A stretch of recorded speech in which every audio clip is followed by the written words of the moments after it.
আসসালামু আলাইকুম, blog by পলি থেকে বলছি।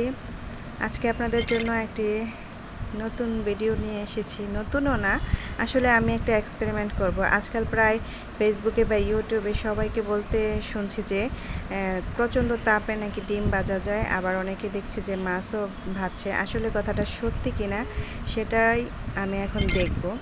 তার জন্য আমার এই এক্সপেরিমেন্টটা করা। তো আমি ছাদে গিয়েছি, ছাদে গিয়ে আমার একটা কড়াইয়ে দেখুন অনেক রোদ কিন্তু, তো প্রায় বাজে 10টা তখন। তো আমি একটা কড়াইয়ে একটু সামান্য তেল দিয়েছি আর এটা এখন রেখে দিয়েছি। আর এদিকে ঘরে এসে আমি ফ্রিজ থেকে এই ডিমটা বের করে নিয়েছি। ডিমটা নর্মাল টেম্পারেচারে রেখেছি যেন ঠান্ডাটা ছেড়ে দেয়।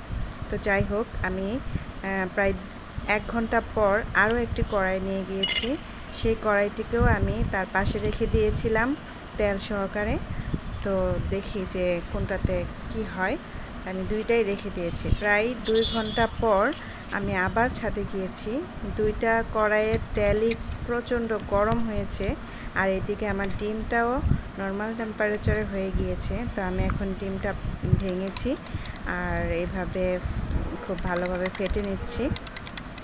ফেটে নেওয়ার পর আমি দুইটা কড়াই একটু একটু করে দিয়ে দিব। তেল কিন্তু প্রচণ্ড গরম হয়েছে। তো যাই হোক, আমি এখন দেখছি যে অর্ধেকটা এখন একটা কড়াইয়ে দিয়ে দিলাম, আরও অর্ধেকটা আমি আরও একটা কড়াইয়ে দিয়ে দিব। এই যে দেখুন, আমি আরও অর্ধেকটা আরেকটা কড়াইয়ে দিয়ে দিয়েছি। তো আমার মনে হচ্ছে যে একটা আমি ছাদে রাখবো, আরেকটা হচ্ছে আমি আমার ছাদের ঘরটা আছে টিনের চাল, সেখানে আমি টিনের চালের উপর আরেকটা রাখবো। দেখবো যে কোনটা তাড়াতাড়ি আসলে ডিমটা হচ্ছে কিনা। তো চলুন দেখি। আমি ওই টিনের চালে আমি রেখে দিয়েছি। আমি প্রায় আধা ঘন্টা পর আবার আসলাম। এসে দেখতে পাচ্ছি যে ছাদে যেই ডিমটা ছিল সেটার এই অবস্থা। দেখুন, আমি কোনো চেঞ্জ দেখতে পাচ্ছি না। তবে উপরে একটু শক্ত শক্ত কিছু একটা দেখা যাচ্ছে, কিন্তু আসলে ডিমটা এখনও কিছুই হয় নাই। আধা ঘন্টা পর এসে দেখলাম এটা। আর এখন দেখতে হবে যে টিনের চালে যেটা আছে সেটার কি অবস্থা।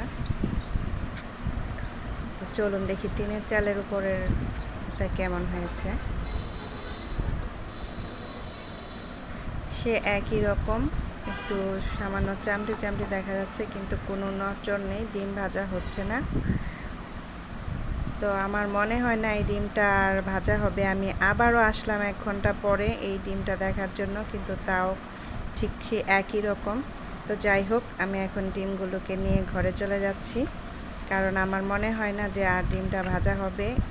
তো আমি এটাই এখন প্রমাণিত হলো যে আসলে যে ডিম ছাদে তো প্রচণ্ড রোদেও ডিম মনে হয় ভাজা হয় না। যারাই বলছে হয়তো বা ফেক বলছে, ঘর থেকে হয়তো তেল নিয়ে তারপর হয়তো এটা ভেজে দিচ্ছে। তো যাই হোক, আমি প্রায় 1 থেকে 2 ঘন্টার মতো অপেক্ষা করেছি। আমার মানে ডিমটা কিছুই হয় নাই। তো আমি ঘরে চলে গেলাম এই ডিমটাকে নিয়ে। তো আমি এখন ফেটে ভাবছি যে নিজেই তেলের মধ্যে ভেজে নেব।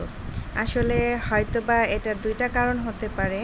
আমাদের এলাকাতে 34 থেকে 36 ডিগ্রি সেলসিয়াসের তাপমাত্রা আছে, আর অনেক অনেক এলাকাতে তো 40-এর উপরে তাপমাত্রা আছে। সে কারণেও হতে পারে তাদের দেশে বেশি তাপমাত্রার কারণে হয়তো ডিমটা ভাজা হচ্ছে। ফেকও বলবো না, আমি বলতে পারছি না। আসলে আমার কাছে মনে হচ্ছে যে এ ধরনেরই হতে পারে। আমাদের এখানে তাপমাত্রাটা হয়তো 34 বা 36, এই কারণে হচ্ছে না। আর যাদের 40-এর উপরে তাপমাত্রা আছে তাদের জন্য হয়তো বা এই ধরনের যে ডিম ভাজাটা সেটা হইতে পারে। তো যাই হোক, ফাইনালি আমি এই ডিমটাকে ঘরে নিয়ে আসলাম। এনে তারপর চুলার মধ্যে তেল দিয়ে আমি ডিমটাকে ফ্রাই করে নিলাম। তো এই হচ্ছে আমার এক্সপেরিমেন্ট। আল্লাহ হাফেজ।